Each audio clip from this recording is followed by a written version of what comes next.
For 1,000 years, no army had ever breached these walls. Yet one dawn, thunderous cannons shook the earth, and the sea itself was outflanked as warships rolled across the very land.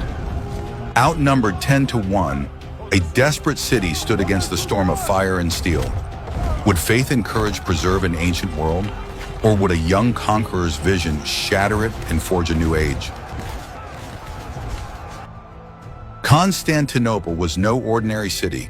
Founded in 330 AD by Constantine the Great, it was the capital of the Byzantine Empire and the gateway between Europe and Asia.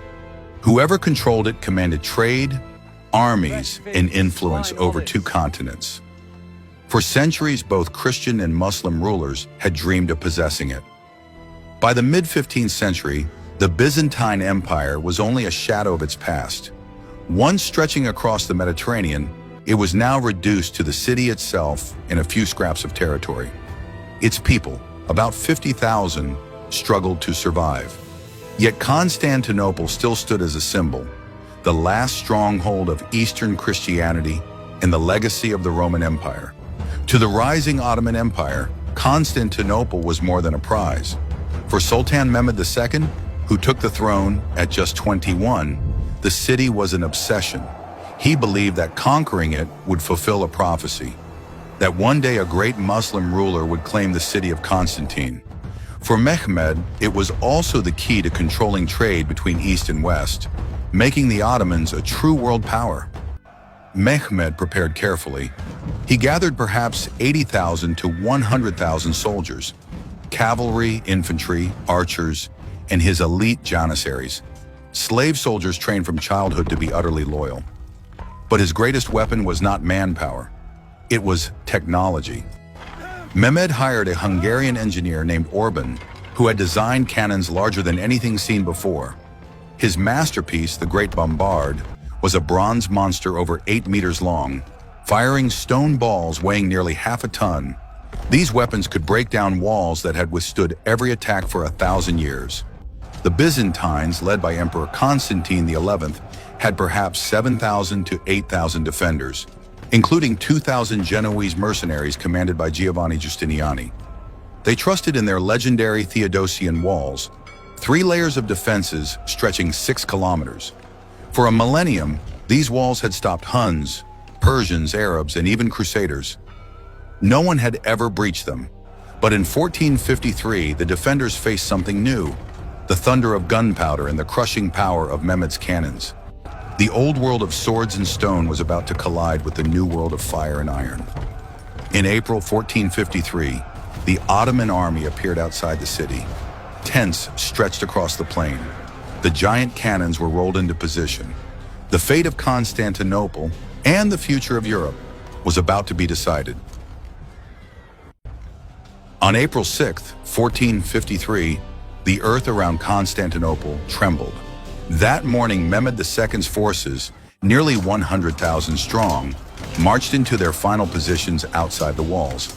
Tents covered the plains, banners of the crescent moon waved in the wind, and the air filled with the sound of drums and war cries. Then the silence was broken. With a deep rolling thunder, the first cannon shot roared across the land. A massive stone ball crashed against the Theodosian Walls, sending clouds of dust and fragments into the air. For the first time in 1,000 years, the defenders heard the terrifying sound of their walls being struck by weapons built not of iron and wood, but of fire and gunpowder.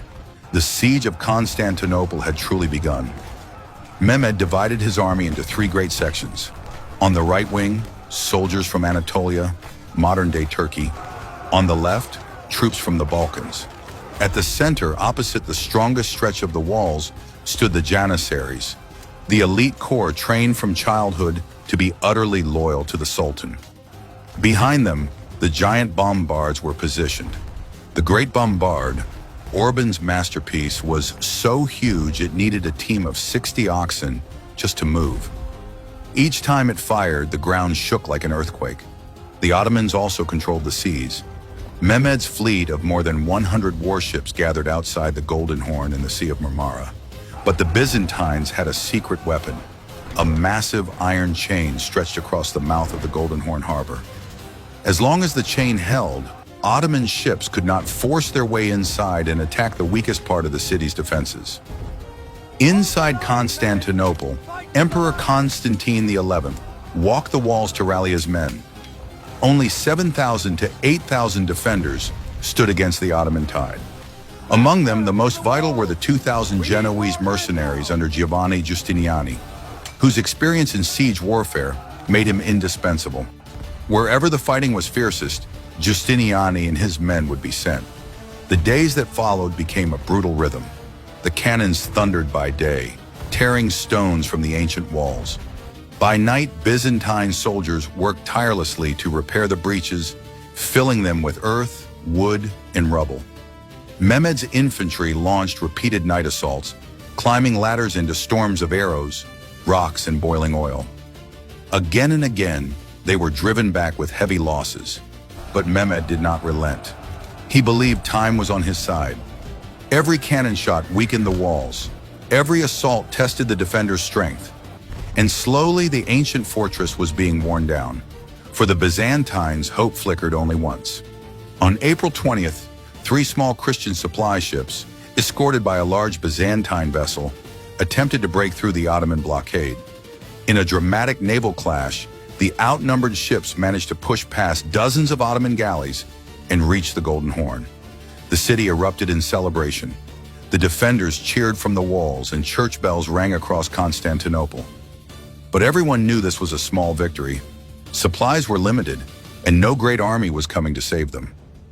By late April, it was clear Constantinople could resist for a time, but not forever. Mehmed was already preparing his next bold move, a plan that would change the course of the siege. By late April 1453, Mehmed realized that his fleet could not break the chain blocking the Golden Horn. The iron barrier stretched across the harbor like a wall on water. As long as it held, the Byzantines could keep part of their defenses safe. So the young Sultan devised a plan that stunned even his own commanders. If his ships could not sail into the harbor, he would carry them overland. Mehmed ordered a path to be cleared over the hills of Galata, the district north of the Golden Horn. Wooden planks were laid down, greased with animal fat to make them slippery. One by one, Ottoman galleys were dragged out of the water, placed on rolling logs, and hauled across the land by teams of oxen and men.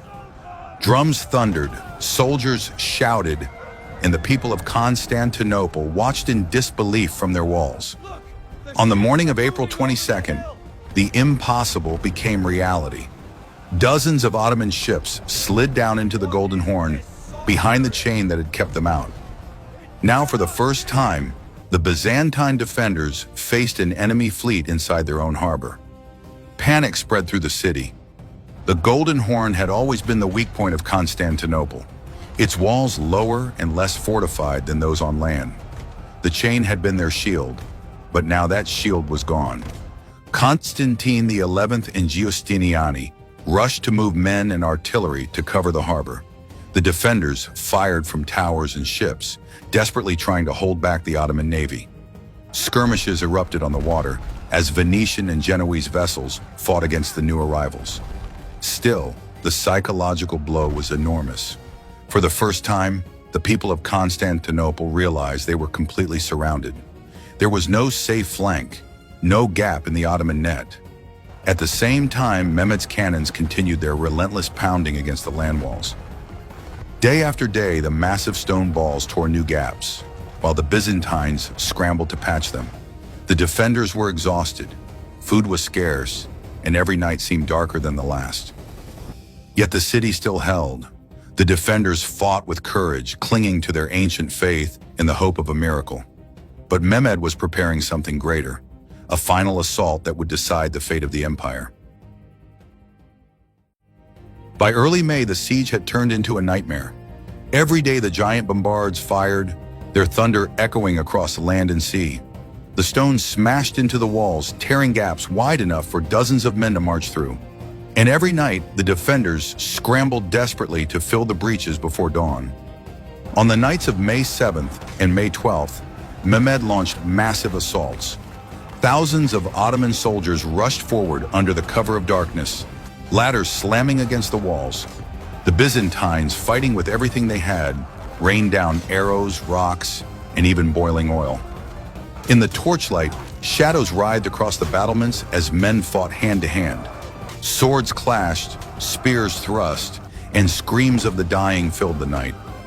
At one breach, Janissaries surged forward with their terrifying discipline. Shields raised, voices chanting, they advanced step by step despite the storm of missiles. On the walls above, Justiniani's mercenaries hacked and stabbed, pushing ladders back, toppling men into the darkness below. When the fighting ended, the ground was littered with bodies, but the city still stood. Constantinople was bleeding, but alive. Inside the walls, the people prayed endlessly in the Hagia Sophia, the great church of the city. They lit candles, sang hymns, and begged for divine aid. Every rumble of the cannons shook the building's golden dome, reminding them that their world was collapsing outside.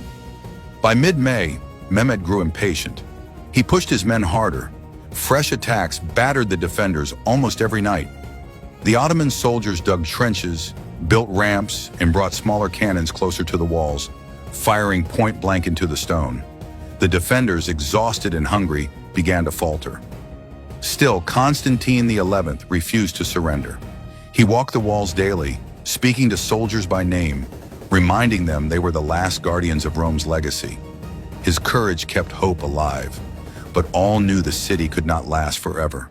The clash of fire and steel continued, day after day, night after night. Constantinople was becoming a graveyard, yet its people still held on, waiting for the storm they knew was coming. Mehmed's final, all-out assault. On the night of May 28, 1453, Constantinople was silent. For weeks, the city had endured cannon fire, assaults, and hunger. Now everyone knew the end was near. In the Hagia Sophia, thousands gathered for a final service. Greeks, Latins, soldiers, and civilians prayed together. For one night, old divisions were forgotten. At dawn on May 29th, the storm began.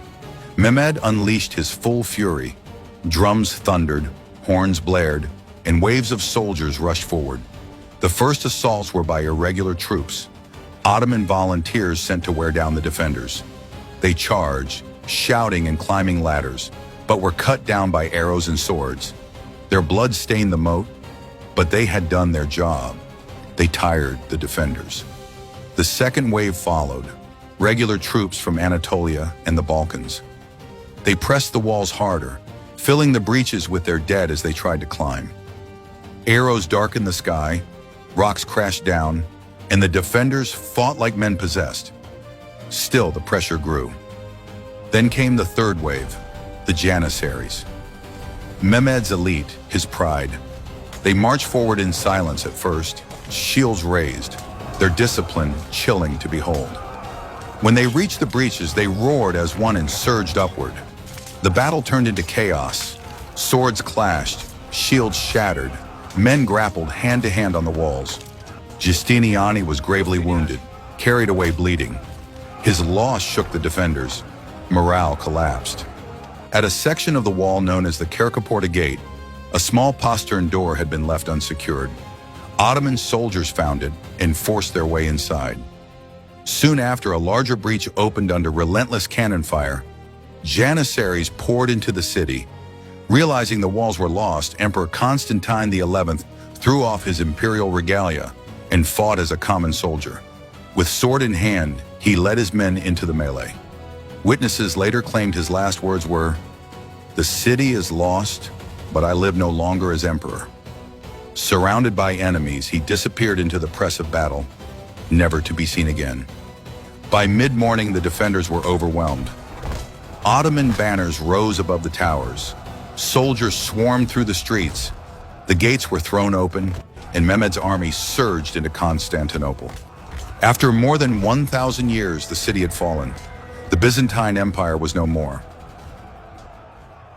As the sun rose higher on May 29th, 1453, the banners of the crescent moon flew above Constantinople. The great city, once the jewel of the Christian East, had fallen. For 3 days, the Ottomans claimed their prize, as was the custom of conquest. Churches, palaces, and homes were looted. The cries of the conquered echoed through the streets. At last, Sultan Mehmed II entered the city. Riding through the gates, he gazed at the ruins of battle and the mighty Hagia Sophia rising above the skyline. He dismounted, entered the great church, and ordered it to be converted into a mosque.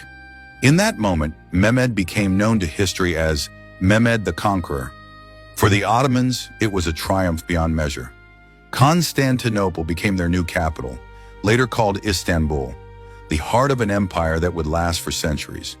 From here, the Ottomans would expand deep into Europe, the Middle East, and North Africa.